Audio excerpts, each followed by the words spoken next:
Hi again then guys, and welcome to the start of a brand new series. So this series, as you've seen from the title, is called D.A.R.C. What does that stand for? Well, it stands for, quite simply, does anyone really care? And the point of this series is to show you guys in each video one car that maybe you haven't ever driven on Gran Turismo 6, maybe you've never bought the car, maybe you've never even noticed the car in the dealership, maybe you've thought, should I buy that car? It's a bit expensive, I don't really want to waste money on it.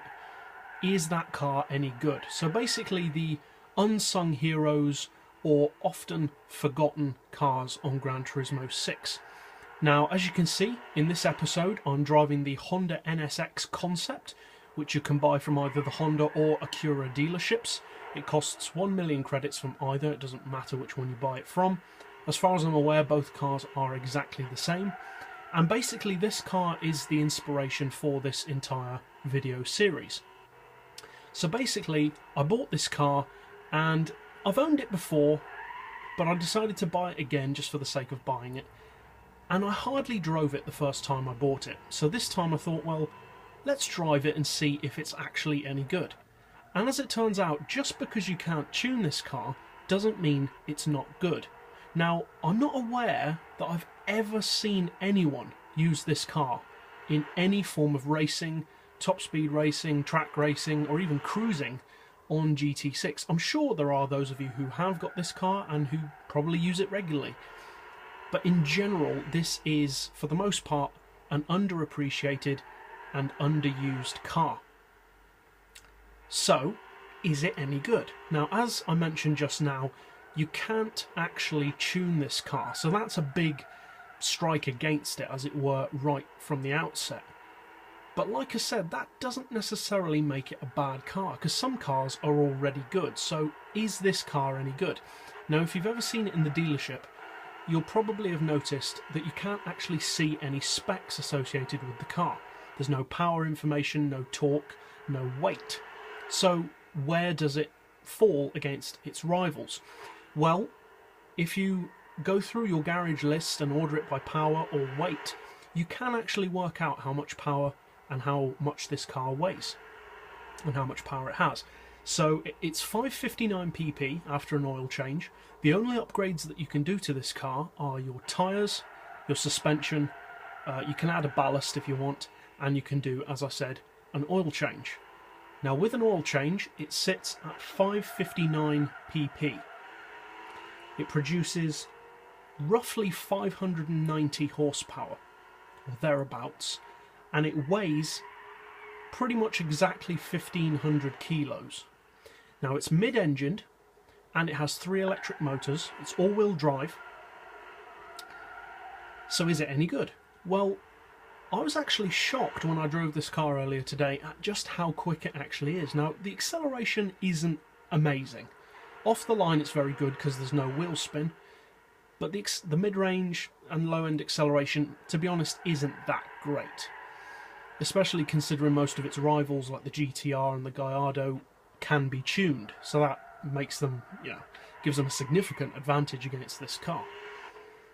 However, this car actually has a top speed of about 235 miles per hour, even though you can't adjust the gearbox and can't upgrade the power beyond an oil change. So if you think about it, that's actually pretty impressive, 235 miles per hour. That puts it on par with a fully tuned last generation NSX Type R. Now, I'm going to go out on a limb here and make a prediction for Gran Turismo 7. I believe that this NSX, or the production version of this NSX, is going to be one of the quickest cars on Gran Turismo 7. Because it's these new sports cars, like the C7 Stingray has been on Gran Turismo 6, that usually receive the most love from Polyphony on Gran Turismo. Now, if this car can do 235 without even being tuned, I think it's going to be seriously quick on Gran Turismo 7 if we do get the production version, and I think it's pretty much a dead cert that we will get the production version on Gran Turismo 7. So its top speed is excellent, the acceleration is okay, it does have a very good amount of grip, but pretty much any car with racing soft tyres and hardly any upgrades should have decent amounts of grip. Its handling is very good. As you can see, it has an interesting interior. It's fully detailed, which is cool. You never really know what cars are and aren't going to have a detailed interior on this game. But yeah, overall, it's a nice car. The only downside, I would say, to this NSX is actually its brakes. Because although they're not strictly speaking bad, they are stock. And bringing, as we said, 590 horsepower to a standstill, they don't really cut it. Now, you have to brake way, way before the corner, or you will just go straight off the track. But it doesn't take that long to learn how to drive this car.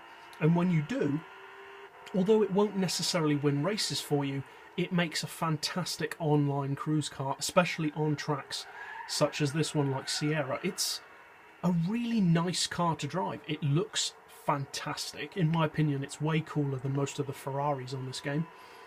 It has a great interior, as you can see. The handling is fairly smooth, but very fun. It's pretty good at drifting, especially if you put it on lesser quality tyres. It sounds pretty cool as well. And as you can see, you can paint it, which is unusual for a concept, but I am very glad that you can do so. And it looks good in a wide variety of colours as well. So overall, it's a car that hardly anyone uses, but I would say it is definitely worth your time. So overall, I would recommend that any of you guys should try out this car.